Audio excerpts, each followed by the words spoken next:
आज जो समीर वानखेड़े के साथ हो रहा है उस पे इजाज खान ने कहा है कि ये सब कर्मा है, यानी आप जो करते हो, आप जो कर रहे हो, उसको आपको इसी दुनिया में भुगतना पड़ता है। और शायद समीर वानखेड़े ने जो किया है उसी को वो भुगत रहे हैं। इसी को तो कर्मा कहते हैं। आप जैसा करोगे वैसा पाओगे। शाहरुख खान जैसे वर्ल्ड वाइड फेम का बेटा एक कॉन्स्पिरेसी का शिकार होता है, उसे भी 1 महीने तक करीबन जेल में रहना पड़ता है।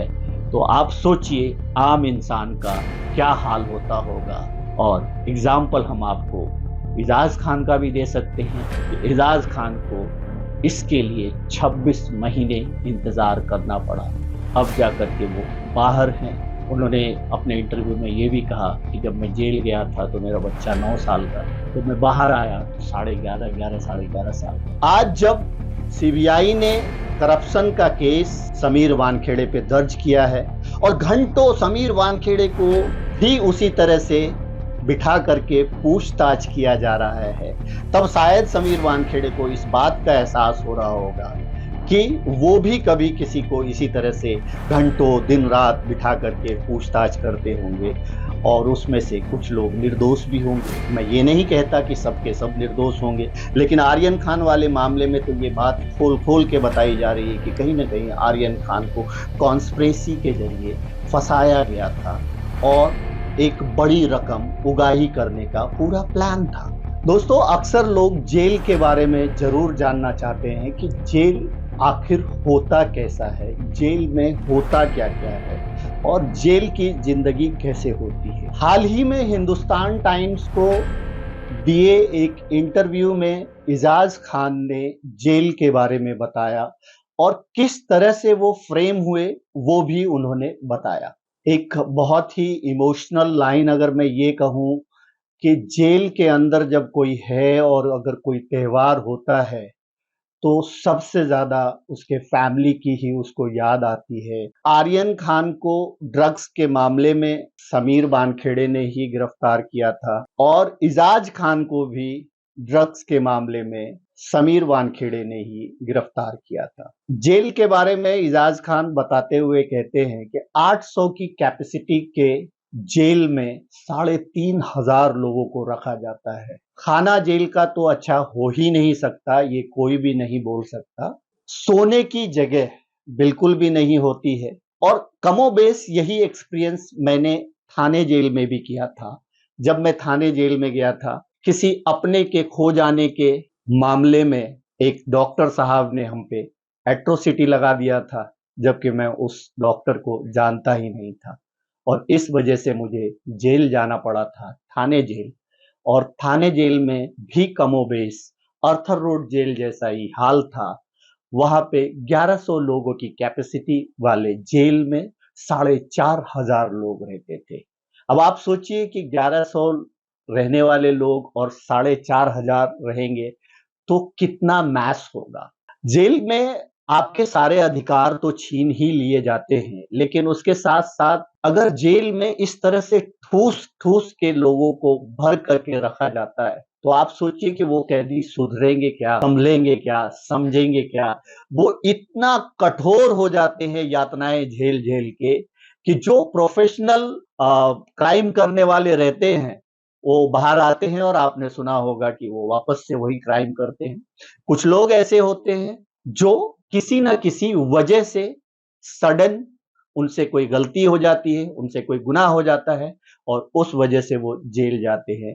ऐसे लोगों को ये यातनाएं झेलना बहुत ही मुश्किल होता है। अब मैं आता हूं समीर वानखेड़े पे। समीर वानखेड़े इन दिनों बहुत ज्यादा चर्चा में हैं और चर्चा में सिर्फ इसलिए है कि आर्यन खान की जब गिरफ्तारी हुई थी उसके बाद आज करीब करीब मीडिया ये बता रही है कि 25 करोड़ रुपए की डिमांड शाहरुख खान से की गई थी उनके बेटे को छोड़ने के लिए और एक 50 लाख की डील हुई भी थी। इसका कंफर्मेशन मीडिया के जरिए है। अब इसमें बहुत सारे लोगों का कहना था कि समीर वानखेड़े का इन्वॉल्वमेंट है या नहीं है, तो समीर वानखेड़े का इन्वॉल्वमेंट अब जाकर के खुल के सामने आया है जब समीर वानखेड़े और शाहरुख खान के कुछ चैट बाहर आए हैं। अब एक बाप अपने बेटे के लिए क्या कर सकता है, वो शाहरुख खान के उस चैट में दिखता है, जिस शाहरुख खान से मिलने के लिए लोग घंटों महीनों इंतजार करते हैं कि काश शाहरुख खान से एक मुलाकात हो जाए, शाहरुख खान से एक बात हो जाए। वही शाहरुख खान एक बाप समीर वानखेड़े से 1 मिनट बात करने के लिए चैट में बोलता हुआ नजर आ रहा है। मेरे बेटा को जेल में मत डालो, मुझ पे दया करो, मेरे बेटे पे दया करो। जबकि शाहरुख खान के बेटे आर्यन खान के पास से कोई ड्रग्स बरामद नहीं हुए थे, फिर भी उसको करीबन 1 महीना जेल में रहना पड़ा। बड़ी मुश्किल से वो निकला और अब जाके ये खुलासा हुआ है कि उस केस में ये इन्वॉल्व। अब मैं आता हूं इजाज खान के ऊपर। इजाज खान जेल से बाहर आए, उन्होंने हिंदुस्तान टाइम्स को जो इंटरव्यू दिया है उसमें उन्होंने कहा है कि हमारे पास से कोई ड्रग्स बरामद नहीं हुआ था, स्लीपिंग पिल्स बरामद हुआ था और कहीं ना कहीं अनएथिकली किसी तरह से मुझे ट्रैप करके गिरफ्तार किया गया था समीर वानखेड़े के द्वारा। अब समीर वानखेड़े की और कुछ बात करता हूं। जब मैं जेल में था तो कुछ बच्चे, कुछ लड़के, कुछ यंगस्टर ऐसा बोलते थे कि समीर वानखेड़े ने फंसा दिया, हमारे पास तो ड्रग्स नहीं था, हम तो अपने दोस्त से मिलने के लिए गए थे या दोस्त से मिल रहे थे और उसने हमें फंसा दिया। तब हमें लगता था कि ये लोग झूठ बोल रहे हैं, ये गलत बोल रहे हैं, ऐसा कोई ऑफिसर, इतना बड़ा ऑफिसर क्यों कहेगा।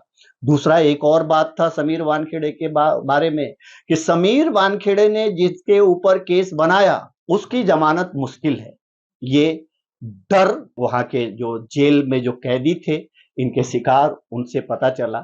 हमें इस बात पे यकीन नहीं हो रहा था कि कोई ऑफिसर किसी को जबरन, किसी 18 साल के बच्चे को, 20 साल के बच्चे को, 22 साल के बच्चे को क्यों फंसाएगा। जबकि समीर वानखेड़े सोशल मैसेज भी ड्रग्स अवेयरनेस के बारे में दिया करते थे, ऐसे भी वीडियोज आए हैं। लेकिन जब शाहरुख खान के ये चैट बाहर आए और जब शाहरुख खान के बेटे आर्यन खान को छोड़ने के मामले में 25 करोड़ की जो डील सामने आई, उसके बाद मैं सोचने पे मजबूर हो रहा हूं कि शायद वो जेल में जो वो बच्चे बंद थे या जो जो भी लोग बंद थे और जो इजाज खान कह रहे हैं, उसमें कहीं ना कहीं कोई ना कोई तो सच्चाई है।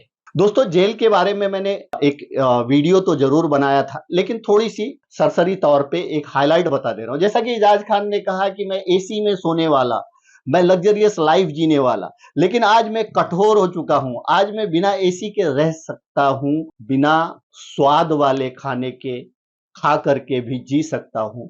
इंसान का ह्यूमन बॉडी दोस्तों ऐसा होता है कि आप जहां पे जाओगे, जिस तरह का आपको इन्वायरमेंट मिलेगा, आपका बॉडी उस इन्वायरमेंट में ढलता चला जाता है। शुरुआत में मुश्किल होती है, लेकिन धीरे धीरे धीरे धीरे आपको इन सब चीज की आदत पड़ जाती है। जेल की जिंदगी बहुत ही कठोर है। सुबह 6 बजे उठना है तो उठना है।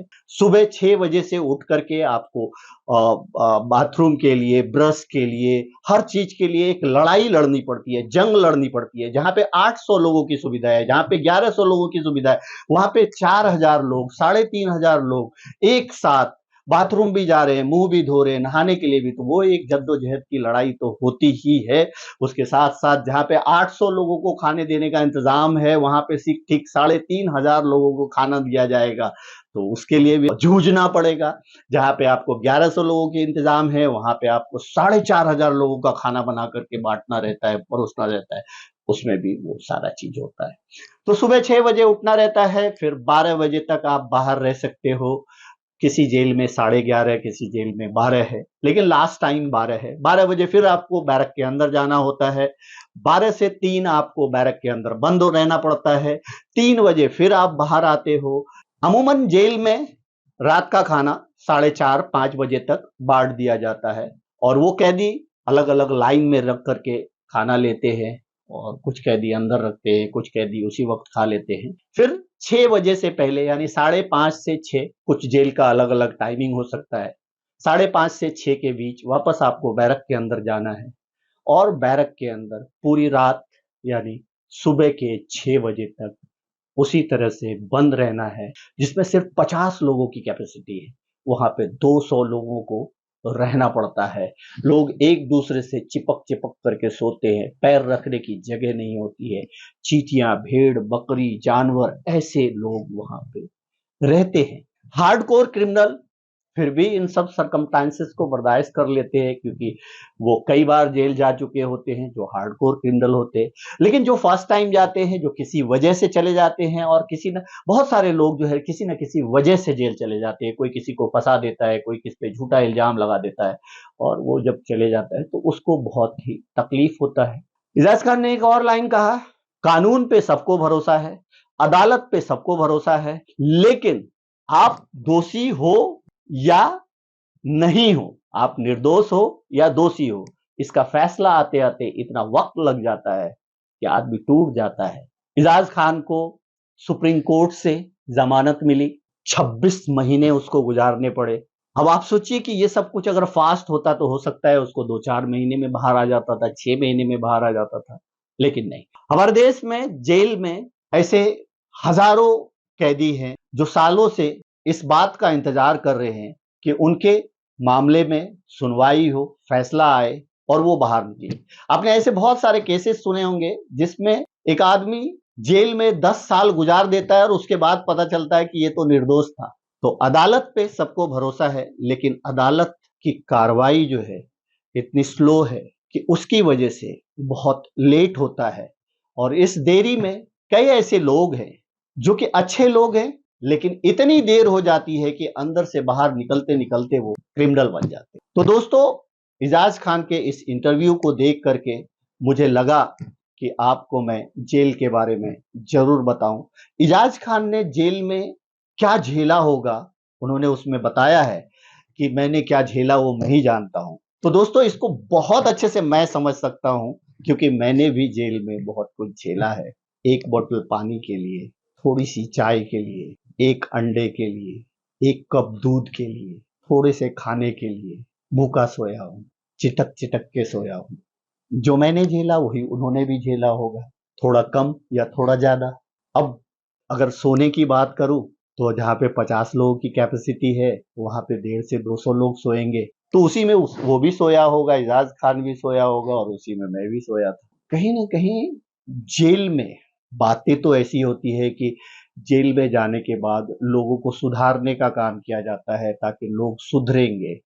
लेकिन जेल इतना ओवर क्राउडेड और ओवर शोर होता है कि वहां जेल में जाने के बाद लोग सुधरेंगे क्या? वो सुधरने के लिए उस सोच में वो सोच ही नहीं पाते उस तरह से।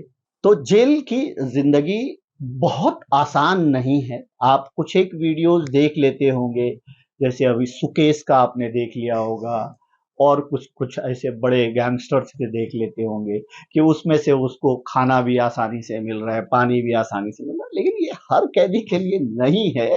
वो जो लाखों रुपए खर्च कर सकते हैं उसके लिए है। एक आम इंसान जो बिना किसी वजह के किसी कॉन्स्पिरेसी का शिकार होकर के किसी किसी ने फंसा दिया, किसी ने ट्रैप कर दिया, और ऐसे लोग जब जेल जाते हैं तो उनके लिए ये सब फैसिलिटीज कहां से मिल सकती है? तो ये जो कुछ वीडियोस दिखाए जाते हैं कि जेल में बड़ी आराम की जिंदगी है, जेल में आप ये करो, ऐसा बिल्कुल भी नहीं है। जेल नर्क ही है, लेकिन उस नर्क में भी लोग जीना सीख जाते हैं, क्योंकि हमारा जो बॉडी है, ह्यूमन बॉडी है, वो जहां रहेगा, जिस जगह पे रहेगा, धीरे धीरे वहां के एटमॉस्फेयर को अपना लेगा। धीरे धीरे उस तरह के खाने को अपनाना ही पड़ेगा, क्योंकि जीना है, और जीने के लिए इंसान कुछ भी करता है। तो दोस्तों, कमोबेश जेल की ये एक कहानी है जिसमें समीर वानखेड़े पे जो सवाल खड़े हो रहे हैं, अब जाकर के मुझे ऐसा लग रहा है कि जेल में जो कैदी थे, जो इनके शिकार थे, वो शायद सही बोल रहे होंगे या शायद गलत बोल रहे होंगे। लेकिन आर्यन खान वाले मामले में तो साफ साफ दिखता है। इजाज खान वाले मामले में भी ऐसा ही दिख रहा है, क्योंकि इजाज खान ने बोला है कि हमारे पास स्लीपिंग पिल्स मिला था। स्लीपिंग पिल्स किसी के पास भी हो सकता है, नींद की दवाई। अब इसमें पूरी सच्चाई क्या है, पूरा तथ्य क्या है, ये तो जब कोर्ट का पूरा फैसला आएगा तो ही पता चलेगा। लेकिन जो जैसा करता है वो वैसा भरता है। क्या कभी आपने सोचा होगा कि समीर वानखेड़े, जो एनसीबी का इतना बड़ा ऑफिसर, वो कभी सीबीआई की पूछताछ में होगा, उसको भी कभी वो सब कुछ झेलना पड़ेगा जो इंक्वायरी के लिए आम लोगों को झेलना पड़ता है।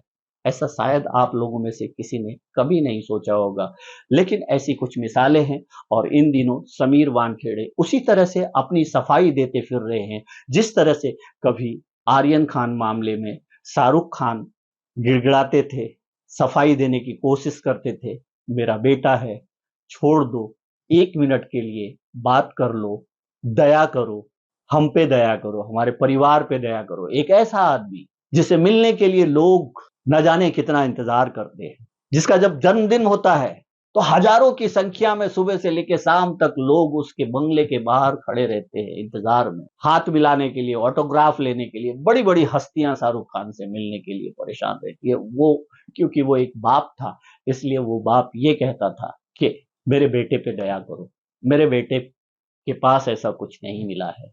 आर्यन खान के पास से तो ड्रग्स नहीं मिला था, आर्यन खान का मेडिकल भी नहीं हुआ था क्योंकि उसने ड्रग्स लिया ही नहीं था। तो ये सब कुछ नहीं हुआ, फिर भी उसको झेलना पड़ा। तो आप सोचिए, आर्यन खान, शाहरुख खान जैसे वर्ल्ड वाइड फेम का बेटा एक कॉन्स्पिरेसी का शिकार होता है, उसे भी 1 महीने तक करीबन जेल में रहना पड़ता है। तो आप सोचिए आम इंसान का क्या हाल होता होगा। और एग्जाम्पल हम आपको एजाज खान का भी दे सकते हैं, अपना भी दे सकते हैं कि एजाज खान को इसके लिए 26 महीने इंतजार करना पड़ा, अब जाकर के वो बाहर हैं। उन्होंने अपने इंटरव्यू में ये भी कहा कि जब मैं जेल गया था तो मेरा बच्चा 9 साल का था, जब मैं बाहर आया तो 11.5 साल का। तो ये सब तड़प, ये सब दर्द लोग महसूस करते हैं। और जेल में इतने भीड़ में भी आप सिर्फ अकेले होते हैं। ये कहने की बात है कि 800 की कैपेसिटी में 3,500 लोग हैं, लेकिन वो 3,500 के 3,500 लोग अकेले होते हैं। मन बहलाने के लिए वहां कुछ नहीं होता है, इंटरटेनमेंट के लिए वहां कुछ नहीं होता है, गालियां होती है और आपके सारे अधिकार छीन लिए जाते हैं। अगर ये अधिकार हार्डकोर क्रिमिनल के साथ अगर इस तरह का व्यवहार होता है तो फिर भी समझ में आता है, लेकिन जो किसी वजह से जेल चला गया, अचानक में कुछ हो गया, उसके साथ तो और ज्यादा व्यवहार होता है। जो कि हार्डकोर क्रिमिनल से तो सब डरते हैं, लेकिन ऐसे आम कैदियों से लोग डरते नहीं हैं, उनको डराते हैं। तो दोस्तों, एजाज खान के हिंदुस्तान टाइम्स के दिए गए इंटरव्यू को पढ़ करके मुझे ऐसा लगा कि मुझे अपनी भावना आपके साथ शेयर करनी चाहिए। वो जो उन्होंने बताया, जो जेल की तकलीफ बताई, वो वही बता सकता है पूरी तरह से जो उस जेल की तकलीफ को झेल के आया है। और मैं उस जेल की तकलीफ को झेल के आया हूं। और यहाँ पे एक चीज मैं आपको क्लियर कर देना चाहता हूं कि मेरा क्राइम सिर्फ इतना था कि कोविड के दौरान मैं अपने एक रिलेटिव को लेकर के हॉस्पिटल गया था। उस हॉस्पिटल में जो डॉक्टर थे, उन्होंने उसे अंदर लेने से मना कर दिया और इस वजह से उस डॉक्टर के साथ मेरी कुछ मुंहजोरी हो गई। आप कह सकते हैं कि एक आदमी आपका तड़प रहा है, मरने की कगार पे है, तो आप खामोश तो रहोगे नहीं। और बस हमने कुछ बुरा भला कहा और उस डॉक्टर को मैं उसके पहले, उस दिन के पहले कभी नहीं मिला था। लेकिन वो डॉक्टर कैसा था आप सोचिए, एक डॉक्टर का इमोशन कैसा होगा। वहां पे जिस रिलेटिव को मैं लेके गया था वो मर जाता है, डेथ हो जाता है। उसके बाद दूसरे दिन पूरी प्लानिंग से वो डॉक्टर पुलिस स्टेशन जाता है और जाति के ऊपर, कास्टिज्म के ऊपर एट्रोसिटी का गुनाह दाखिल कर देता है। तो मैं इस वजह से जेल गया था, आप अदरवाइज मत लेना। क्योंकि जिस आदमी का मैं नाम ही नहीं जानता था, उसकी जाति कैसे जानता था। तो कुछ लोग इसका भी फायदा उठाते हैं, जो कि नहीं उठाना चाहिए। अंत में इतना ही कहूंगा, आप सब अपना ख्याल रखें, एक दूसरे को दुआओं में याद रखें। Thank you so much.